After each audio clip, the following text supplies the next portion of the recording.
Buzzer Anies lagi panik counter isu utang 50 miliar, ditulis oleh Syardi dari Siwar.com.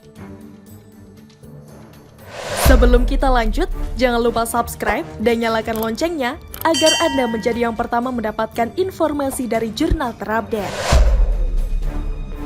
Anies suatu hari pernah ditanya soal perjanjian politik ketika viral Sandiaga membahas soal itu. Sandiaga minta agar hal ini ditanyakan langsung ke Fadlizon.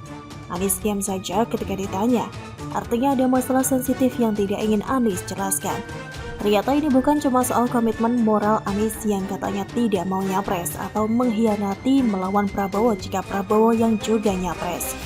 Ada masalah lain yang mungkin bikin pendukung Anies terdiam sejuta bahasa.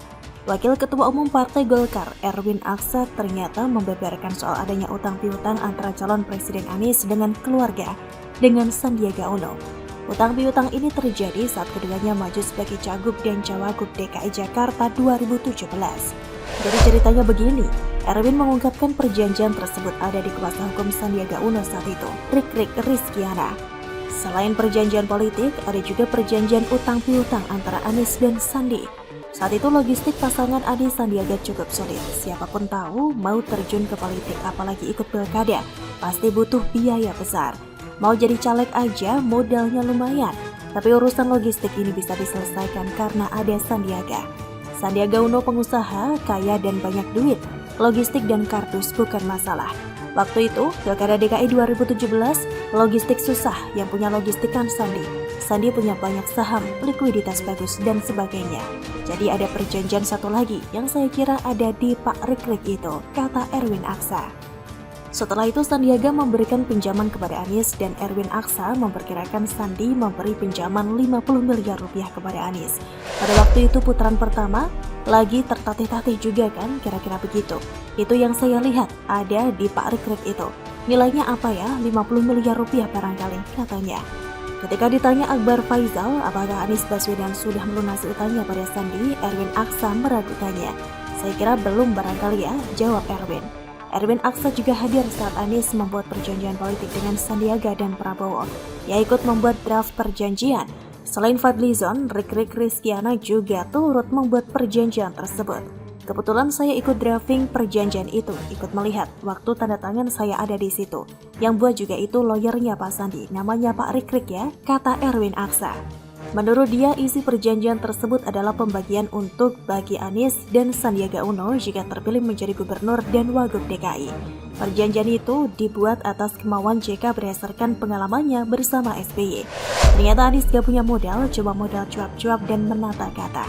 Dari sini kita bisa melihat betapa ambisiusnya Anies sampai rela ngutang, sampai 50 miliar rupiah, belum lunas pula. Entahlah, ada yang bilang sudah lunas. Kalau belum lunas, kenapa tidak lunasi segera? Kan ada banyak cara. Belum lagi katanya Anies mau nyapres, duitnya dari mana? Kalau tidak dikumpulkan sejak jadi gubernur, pasti ngutang lagi deh. Jadi capres butuh berapa banyak kardus, silahkan hitung sendiri. Dalam kasus Anies di Pilkada DKI, dia berarti tidak disponsori, makanya ngutang. Tapi ngeri aja sih kalau sampai ngutang segitu banyak, gimana bisa bayar kalau titik-titik. Isi sendiri deh ya.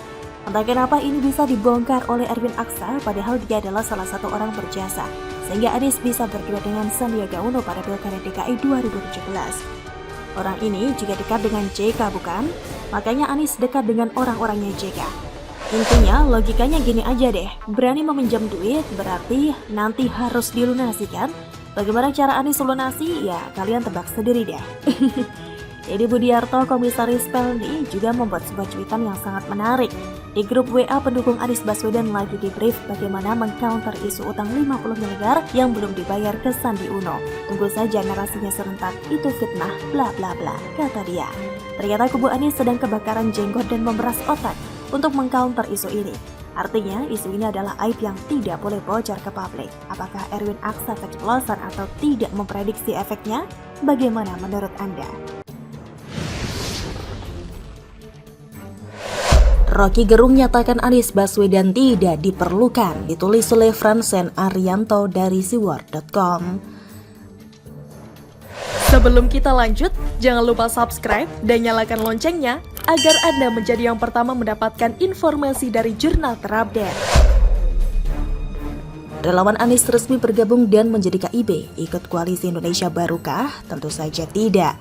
3 simpul relawan Anies yaitu Go Anies, Forum Kakbah Membangun dan Anies Amanat Indonesia membentuk sekretariat bersama atau Sekber dengan nama kuning, hijau, biru dan disingkat Sekber KIB. Soal nama tidak perlulah dipermasalahkan. Hak para relawan itu untuk membuat nama apapun untuk sekretariat bersama mereka. Yang menarik perhatian saya adalah pernyataan Roky Gerung saat deklarasi Sekber KIB itu. Negara ini yang hendak kita pastikan, ke depan memang cuma ada Anies yang diusir dari Jalan Merdeka Selatan dan akan pindah ke Jalan Merdeka Utara. Jadi saya percaya bahwa pertemuan ini adalah konsolidasi ide, konsolidasi masa depan. Gak adil kalau Anies menang 80%, kita cuma butuh 51%. Itulah demokrasi. Apakah Anies dipilih karena diperlukan? Tidak. Dia terpilih karena yang sekarang tidak diperlukan. Ujar Roky Gerung seperti dikutip dari detik.com. Lucu gak sih pernyataan itu? Saya sih merasa lucu. Kelucuan pertama adalah penggunaan kata diusir, kata yang terlalu berlebihan untuk menggambarkan Anies yang memang harus turun jabatan. Hanya saja kelucuannya masih taraf wajar saja karena yang bicara adalah seorang Roky Gerung. Pasti ada kata-kata bombastis untuk menarik perhatian. Kelucuan kedua adalah angka 80% dalam kalimat satirnya. Rasa percaya dirinya luar biasa, hingga berani mengatakan bisa menang sampai 80%. Hanya saja saya masih maklum karena sebagai pendukung tentu harus percaya diri jagoannya menang telak. Mengapa tidak sekalian 95% ya? Yang membuat saya tertawa adalah kelucuan pada bagian akhir pernyataan Roky Gerung. Kalimatnya jelas mengatakan bahwa Anies dipilih bukan karena diperlukan. Anies dipilih karena yang sekarang ini tidak diperlukan. Tentu saja yang dimaksud yang sekarang adalah pemerintahan Pak Jokowi.